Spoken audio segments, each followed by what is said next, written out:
ዘኬዎስ ሆይ ፈጥነህ ውረድ፣ ዛሬ በቤትህ ውል ዘንድ ይገባኛል። በእኔ ቤት ነው?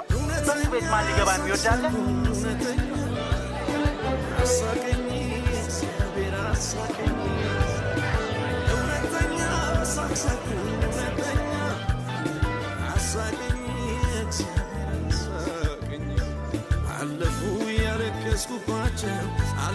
ስሙኝ፣ በእጄ ካለው ሀብት ከፊሉን ለድሆች እሰጣለሁ። ማንንም ሰው በሐሰት ከስሼ እንደሆነ 4 እጥፍ ጨምሬ መልሳለሁ። አለፉ እነኛ ዘመናት አለፉ። እውነተኛ ሳቅሳኩን እውነተኛ አሳቀኝ እግዚአብሔር አሳቀኝ። እውነተኛ ሳቅሳኩን እውነተኛ አሳቀኝ እግዚአብሔር አሳቀኝ።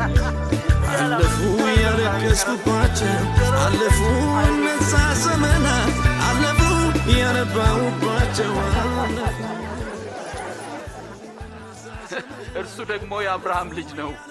ዛሬ ለዚህ ቤት በርግጥ መዳን ሆኖለታል። የሰው ልጅ የጠፋውን ሊፈልግና ሊያድን መጥቷልና። ሳቅሳኩን እውነተኛ አሳቀኝ እግዚአብሔር አሳቀኝ። ሰዎች ሲያሞግሷችሁ ወዮላችሁ። አባቶቻችሁም ለሐሰተኛ ነቢያት እንዲሁ ያደርጉላቸው ነበር። ለምትሰሙ እውነት እላችኋለሁ፣ ጠላቶቻችሁን ውደዱ፣ ለሚጠሏችሁ መልካም አድርጉ፣ የሚረግሟችሁን መርቁ፣ ለሚበድሏችሁም ሰዎች ጸልዩ።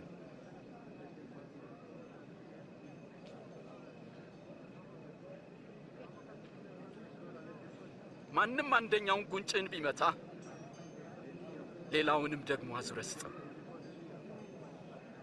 እርሱ ለሚያመሰግኑትና ለክፎች ቸር ነውና። ሩሩዎች ሁኑ፣ አባታችሁም ሩሩ ነውና።